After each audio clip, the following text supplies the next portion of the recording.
Good morning, David and Crystal. Today's votes are so crucial in this race today because political experts believe this is going to be a tight one. Now, getting over 50% of the votes is needed to avoid a runoff in the race for Albuquerque's mayor, which is going to be the #1 goal for any campaign because, as we've seen in the past, anything can happen in a runoff. KRQE's political expert Gabe Sanchez believes one candidate should be able to get past that 50% mark today, and that could be incumbent Mayor Tim Keller. I would probably put it at about 55% is what I'm expecting to happen if there's no major drama down the home stretch. Sanchez believes Albuquerque voters have given Mayor Keller a lot of leeway when it comes to how he's handled the COVID-19 pandemic.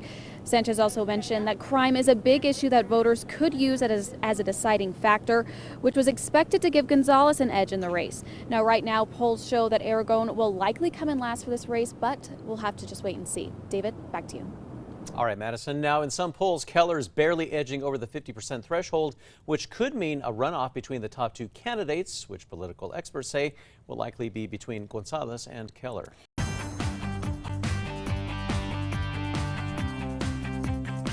Time now for the morning rush. The race for Albuquerque's mayor is going to be taking center stage today. 3 candidates are on the ballot. That includes incumbent Tim Keller facing off against Sheriff Manny Gonzalez and talk show host Eddie Aragon. One of the candidates must get above the 50% threshold in order to secure the win. The very public fight over funding a massive stadium in Albuquerque will be in the hands of voters today. New Mexico United is asking voters to say yes to a $50 million bond to cover the lion's share of a multi-purpose soccer stadium. 2 different groups have come out batting for and against the idea. There are several other bond questions on the ballot for Bernalillo County voters, including $24 million for public safety, with $13 million going toward a new fire station and improving APD facilities. Meanwhile, voters are going to also decide on $28 million for senior and community enhancements. For the first time during a city election, Albuquerque voters will be able to choose who they want to see on the Albuquerque Public School Board. There are 4 open seats on the school board. None of the incumbents are seeking re-election. Erica. Here's a look at that morning forecast. If you're heading out to the polls this morning, temperatures stay in the 40s through 9 a.m., eventually into the low 50s, so be sure to wear those warmer layers. Education funding is also making it onto today's ballot.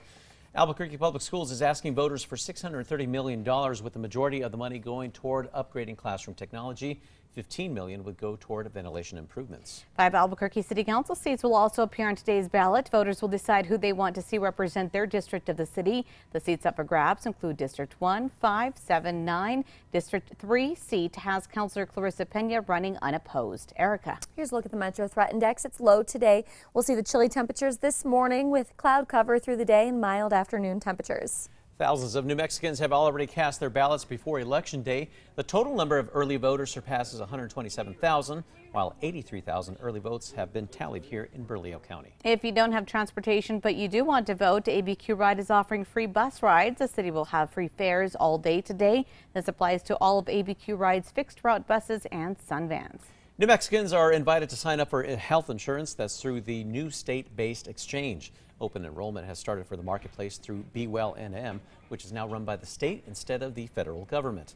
The enrollment period runs through December 23rd. Erica. All right, let's get a check on the morning drive. Here's a check on the maps. We are looking completely clear on the roads. No accidents or slowdowns to tell you about. And here's a live look over Albuquerque. Still waiting on that sun to come up, but it's a quiet morning.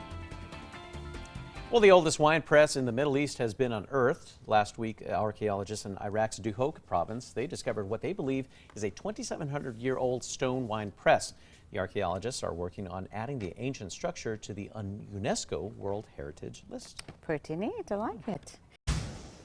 Time for the 5 facts. We start with number 5 here. A New Mexico artist and UNM alum is getting international attention after her work was displayed on Google's search engine page to honor Native American Heritage Month. Yesterday's Google Doodle was created by Zuni Pueblo artist Mallory Katauki, and she chose to honor another Zuni artist, weaver, and potter, the late Wiwa. At number 4, for the first time, Albuquerque voters are going to be able to choose who they want to see on the APS school board. That's during a city election.